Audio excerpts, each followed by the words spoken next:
For those unfamiliar with Russia, mentioning this country may evoke stereotypical images: men in fur coats drinking vodka, or Hollywood spy movies. However, if you dig deeper, you can discover a country with rich traditions and a passionate national identity. But that's just the beginning. If you dig even deeper, you can find 10 unsettling discoveries in Russia that no one can explain. You are on the TopFacts Black channel. Before we begin, don't forget to like and subscribe to the channel. So let's go.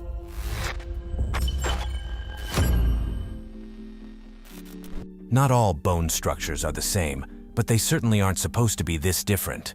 These elongated skulls, stored in the Bavarian Archaeological Collection, have left some researchers questioning their origins. There's a theory about where they might have come from. Although they appear more extraterrestrial, DNA analysis taken from the bones revealed that they were entirely human women, most likely high-ranking brides brought through contracts from Bulgaria and Romania. These women were intentionally used as wives for political alliances and territorial disputes. The bones date back to the 5th century AD and were found alongside similar skulls in medieval Europe and Asia. This practice was even popular among men in various cultures from Central Asia to different parts of Europe and Romania, not just high-ranking women. But if there's one positive aspect to this type of practice, it's definitely that we no longer do it today. Most tombs have burials for the rich and elite, as well as respected warriors, but this Russian crypt seems unusual, as it belongs to both a wealthy individual and a warrior simultaneously. This ancient warrior from a noble family was discovered in a 15th century tomb, along with his wife and 3 children. Experts believe there is reason to suspect they fell victim to the plague, or were possibly killed by nomadic tribes. The team that found the remains in Phanagoria comes from the Institute of Archaeology of the Russian Academy of Sciences. The man's remains were found next to riding stirrups and spurs, as well as a belt for his sword, so he was likely a respected member of the colonial army. The burial site itself, about 5 meters deep, also contained numerous treasures indicating the wealth and nobility of the family. There are many more tombs to be explored if scientists want to uncover as much history as possible, but it will take a lot more time. This hairy sea monster is drawing attention because it's practically impossible to identify. It's only known that it's incredibly foul-smelling and was washed ashore on the Bering Sea on the Pacific side of the Kamchatka Peninsula. According to the woman who found it, the size of this creature is 3 times larger than the average human. It's difficult to determine its top from bottom, as it lacks noticeable features like eyes or a head. The body is covered in some white and gray hair-like substance. The woman stated that the creature's fur is quite unusual, and she was quoted as being most intrigued by its tubular fur. Whether this could be some ancient creature, she doesn't know, but she would like scientists to study this mystery that the sea has given us. Russian scientists seem to be making significant discoveries in the frozen wastelands. Many creatures and objects have been frozen for a long time, which means that most of them have remained almost intact for study. This specific discovery included an amazingly well-preserved set of bones from an adult mammoth. The creature roamed this land about 10,000 years ago, but now we can learn more about it. Its remains were found in a small part of a Siberian lake. Among the parts found were a section of the animal's skull, as well as some ribs and 4 leg bones, to which a small portion of soft tissue still adhered. Researchers say it's unusual to find so many parts still so close to each other, especially after so much time has passed. However, global warming may be the reason that such discoveries have become possible. Due to unusually warm temperatures in recent years, much of the previously unfrozen permafrost has started to thaw. While this may lead to uncertainty in our own future, it's certainly been a blessing for uncovering the past. Scientists are still exploring this region in search of other bones and fossils. There is still much to learn about the remains found so far. The only thing worse than an approaching tornado is undoubtedly this extraordinary and even more terrifying version, consisting entirely of a whirlwind of mosquitoes. Why does nature even allow such a disaster to exist? Furthermore, Local residents of this area claim that these mosquito tornadoes are just an annual problem that occurs every year on the Kamchatka Peninsula in Russia. It's like a biblical plague of locusts colliding. One of the people who managed to capture this apocalyptic event said that he couldn't see how high most of these creatures rose.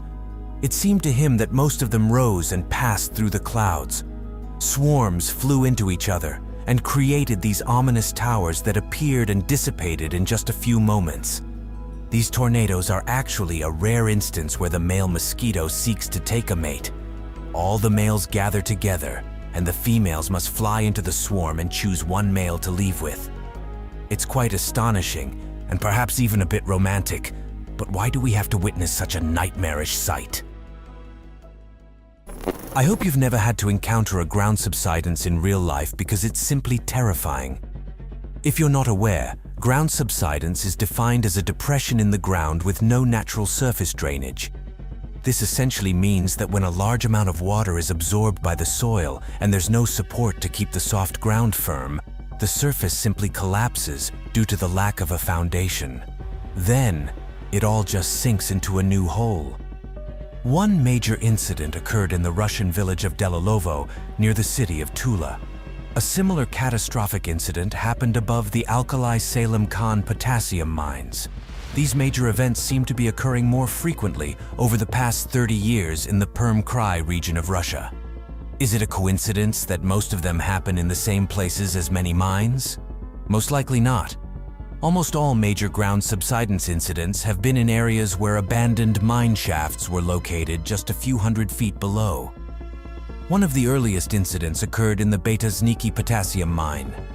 Several hundred minor earthquakes led to the destruction of underground tunnel systems, and in 2010, a railway car even fell into the newly formed pit. To date, there has only been destruction, and approximately 12,000 residents were forced to relocate to safer areas where buildings still stood above ground. Russia holds many secrets in its vast expanses, but one of the lesser-known historical treasures is the abandoned island fortresses. Many of them stood for centuries, guarding the nation against maritime enemies, but today they serve more as tourist attractions and windows into a recent past that's almost forgotten. Some of these fortresses were subsequently used for military and scientific research. Before being abandoned, the Alexander Fortress near St. Petersburg was used as a research center to study the plague. It barely functioned as a military base, so it shifted its focus to the study of deadly viruses such as cholera and the plague. Fortunately, its remote location prevented the spread of diseases beyond the island. Unfortunately, all the scientists contracted various diseases they were studying. Today, it seems there are no official events on the island, and there are many illegal rave concerts. Among many other fortresses, there are similar stories of military victories, scientific research, or simply testing military equipment. Not all facilities are open to the public, but those that are accessible can offer good insights into what was once supposed to be much larger. Once upon a time, something appeared on the shore that frightened the locals, making them believe that sea monsters were rising from the depths of the ocean. The size and shape of the creature definitely raised concerns and didn't resemble any ordinary fish you'd expect to see on the shore. After being taken for analysis, initial tests showed that the skeleton didn't belong to any type of fish, alligators or crocodiles. Of course, such details only added to the discussions and chaos as the public demanded protection and information about the mysterious sea creature. One theory suggested it was a previously unknown ancient underwater creature.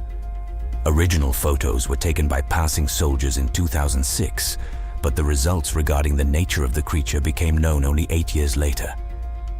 As it turned out, according to marine specialists, the bones belonged to a large beluga whale. Technically, whales are not fish for several reasons, and since the initial research agreed with this conclusion, it makes sense to consider it a whale. The skull was the most defining feature, given that belugas are known for their oddly shaped foreheads. Everything else also matched the correct description, so it's more of an unusual spectacle than an unprecedented discovery. And this is one of the mysterious places that few people want to visit among the many uninhabited Arctic islands of the archipelago. The reason people associate this place with gods is the practically immovable giant stone spheres scattered along the shore. It looks like a soccer field for giants. However, not all the spheres are huge. Some of them are even smaller than table tennis balls. To this day, it's not determined how these stone spheres appeared on the island. Since no one lives there now, it's logical that they must have been somehow brought there. But without people or records for many miles around, the answers simply won't appear on their own. One of the main theories is that these stones are a type of concretion. This means they could be naturally formed masses of minerals that formed due to cementing sedimentary material carried by water and interacting with something organic, like grass or leaves. A chemical reaction formed several layers of stone that appear to us as perfect spheres. It's hard to believe that such perfect shapes are entirely random, but they have been found in other countries around the world, and many archaeologists have excavated them, hoping to find previously undiscovered fossils. Nevertheless, it's cool to imagine that gods once played games here. In Egypt and some parts of South America, ancient pyramids were built as ultimate tombs for the powerful and elite. But in Russia, many tombs are made entirely of giant stones. These stone structures are called dolmens and essentially serve as megalithic tombs. There are at least 3,000 of them on the slopes of the Caucasus Mountains in Russia. Surprisingly, only about 6% of them have been explored, though there are plans to continue researching these ancient graves later on. Local residents call these megaliths houses of the dead in their language. They date back roughly between 2,000 to 3,000 years BCE and were used at different stages of culture, but over time, they served as burial tombs and were later reimagined for other purposes.